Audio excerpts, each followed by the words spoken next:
Radical Muslim cleric Abu Bakar Bashir has been convicted on terrorism charges. An Indonesian court has sentenced him to 15 years jail. Bashir is linked to a string of attacks, most notably the 2002 Bali bombings, in which more than 200 people died, including 88 Australians. Indonesia correspondent Matt Brown is outside the Jakarta court. He's seen by many as the godfather of Islamic extremism in Indonesia. And today, Abu Bakar Bashir wasn't taking a backward step.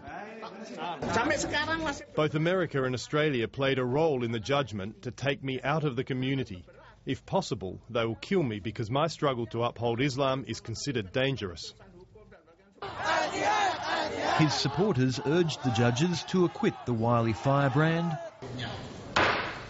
but they found Bashir guilty of inciting terrorism and raising funds for a terrorist training camp in Aceh. The camp brought new recruits together with old hands from just about every known terrorist group in Southeast Asia, including the notorious Bali bomber Dulmatan. Members of Bashir's new network have since been implicated in several terrorist acts, and the judges say the evidence against him was compelling. Therefore, the defendant, Abu Bakar Bashir, has been proven legally and convincingly to have committed the crime. The court hands out a 15-year jail sentence. However, Bashir was defiant. I reject this sentence because this court process is based on the devil's rules. It is not based on Islamic Sharia law. And then, after a hug for his son, Bashir was escorted from the court. While 15 years is well short of the life sentence requested by the prosecutors, Abu Bakar Bashir is now in his 70s and he'll probably die in custody.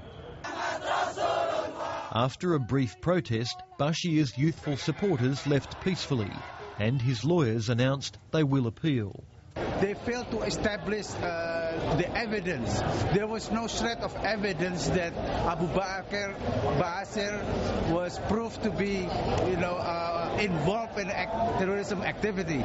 In Canberra, the Australian government welcomed the conviction.